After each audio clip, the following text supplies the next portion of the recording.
to quickly get gold and skills for your monsters. Now, I went over a video on how you can quickly raise funds for your clan. However, loot doesn't do a whole lot for you unless you're summoning it for raid crystals, which can do something for you, but they take a lot of effort, so, you know, it's really a trade-off. The quickest way to get gold, since you can no longer buy in an auction, is you want to complete a loot set. So in this case, I have everything. I'm just going to quickly get one more item here, if it'll ever let me. So you see I got the last one there. The loot set is completed. I'm going to hit yes just for this case.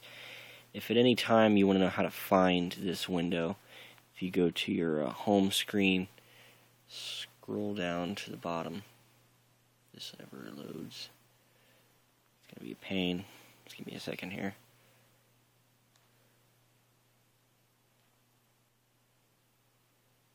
Alright, and you hit collections over here, or you hit your menu button here and hit collections. Either way, it's going to take you to the same window. From there, simply hit loot. And, you know, you can see your progress in particular raid crystals. Now, this is my small account, so this is just an example account. So in this case, you can see that you have to have one of everything, which I do. And if you hit exchange, it will trade one of each of these for one raid crystal. So you can see how I'm down to 0 in the blue there. Now, raid crystals are good for basically 3 things.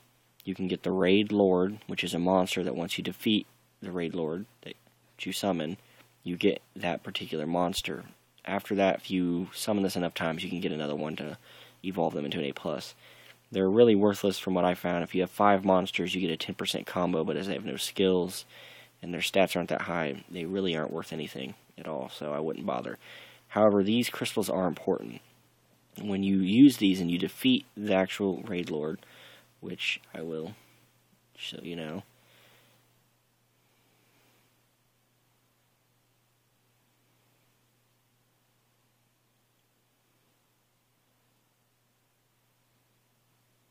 So you see the Raid Lord going to attack.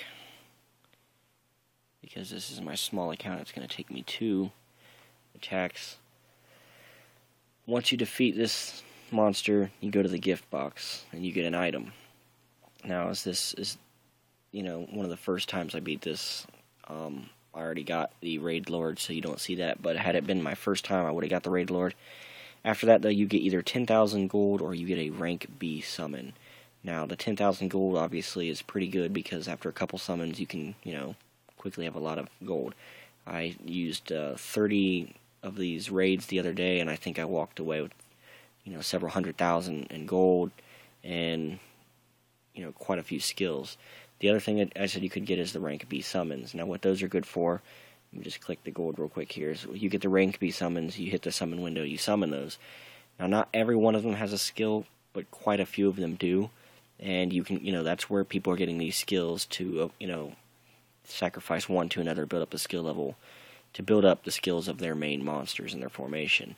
So if you ever wanted to know how people do that, that's how they're doing it. That's how you should do it, unless you want to go to the auction and, you know, waste your hard-earned DP. The other thing that these raid crystals are good for that I showed you about is 10 of them go for 1 EP. Doesn't sound like a lot, but if you know, so how easy it is to get one, and, you know, I used, I think, a grand total of like 9 to 10 energy, maybe a little bit more, to get a raid crystal, and I have 198, so I can get quite a few. So, you know, 10 of these goes for 1 EP. If you gather, you know, 50 to 100, you can get 5 to 10 EP. You trade them on auction for EP, and that's how players who don't spend money on the game can actually build up their EP to buy better monsters for their formations. And, you know, that's a multi-purpose thing right there as in the raid crystal, so definitely something to use.